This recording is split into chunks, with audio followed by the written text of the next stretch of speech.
Welcome to the Gearland. Welcome to the Gearland. We're going to do a phaser shootout today. Two of my favorite phasers. We've got the Mutron Phasor, which we looked at last week, actually just direct into a board, into a console, I think. Plugged it straight into a preamp. We're going through the effects loop of one of my favorite amps, the Buddha Verbmaster 30 watt 26L6s. The Buddha's pretty cool. We've got volume, treble, bass, and these are both reverb knobs, which I'm not using right now. So literally just volume, treble, bass. Love it. Gotta love the simplicity there. Effects loop in the back. Then we're gonna turn on the Mutron. Got the speed at 5, depth on high.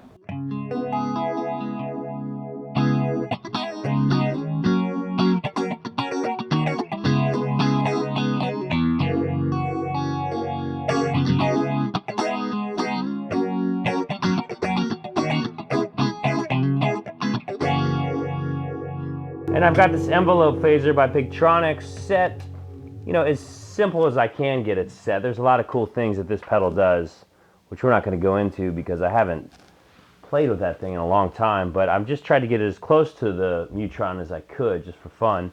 And it's an envelope phaser, so the harder you hit it, the more the effect kicks in. I have the sensitivity on that envelope down.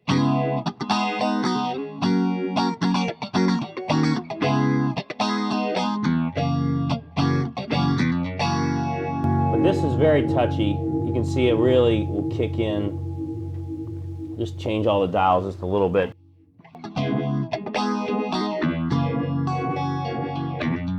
Maybe too much speed there. Get more depth, more center.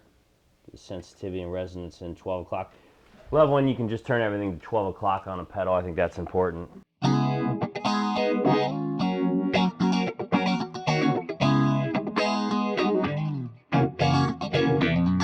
That's a little closer, I think, to a usable sound. They've got some differences. The Mutron, of course, just the longer you leave them on, that's when you start to notice, oh, I like that pedal. And when you can kind of forget about the fact that it's on, that's a great pedal in my opinion. So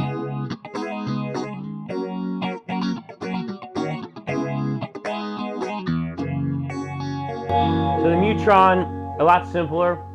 Just you know, high on the depth and 12 o'clock on the speed. That's it. And it's a really, really clean, even sound.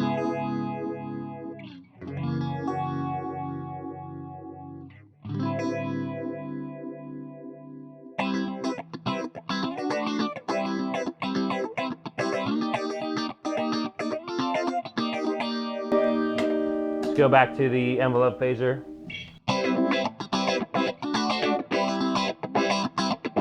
can really hear the envelope kicking in as I hit a little harder.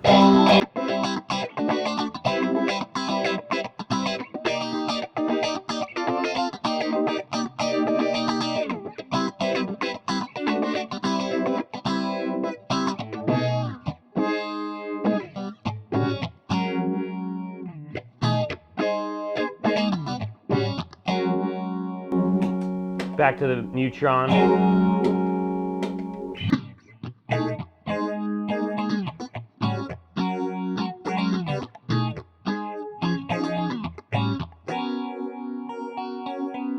Mutron's very simple, very usable in that way, that it's very simple. The Pigtronix you can mess with for hours and get a lot of great results, honestly. It's very usable, but there's a lot more options, and there's, you know, what, 5 times the amount of buttons and switches on the envelope phaser. The sensitivity determines the amount of signal it takes to open the envelope. At about 12 o'clock. The depth controls the amount of LFO modulation.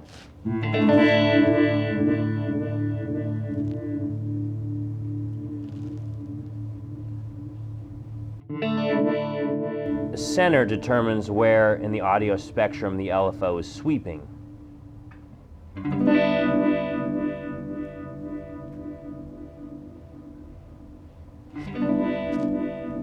The speed controls the rate of the LFO.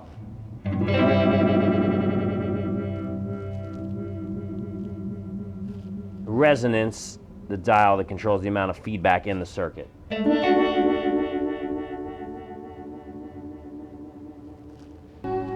Let's turn the boot up and check out the sound a little more cranked here. Still clean, which is cool.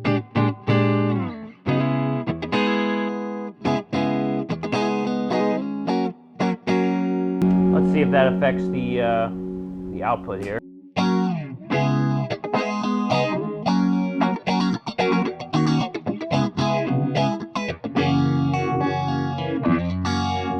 Let's go into the envelope phaser and turn up the speed a little bit, turn the depth way up. We've got center at 12 o'clock, sensitivity 12 o'clock, resonance 12 o'clock. You do positive or negative invert here, and then the LFO is on smooth. The blend is on.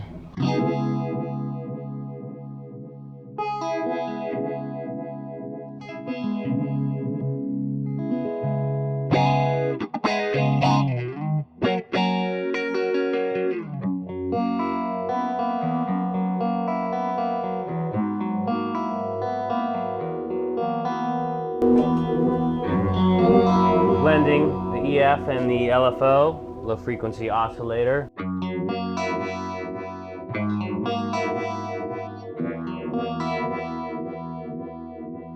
So if we get that in time with what I'm playing, that would be cool if I had the pedal. Like I said, a lot of cool things you can do with the envelope phaser. One of my favorite phasers to take on a gig when I remember how it works. But in the studio, if I just need a great classic phaser, of course I'm going to grab the Mutron. And if I don't have a lot of time to mess with the envelope phaser, then that's where the Mutron really comes in handy. The Mutron is a pedal made in the 70s. So this one, we don't know the exact year, but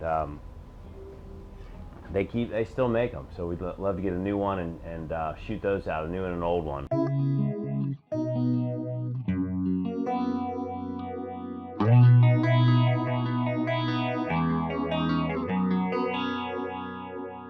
Turn the speed down a little bit.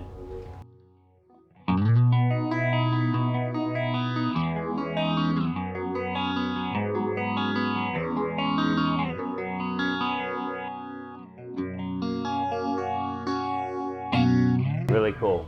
So, Mutron from the 70s, envelope phaser from 2010 probably. Pretty cool. All right, let's get some other gear.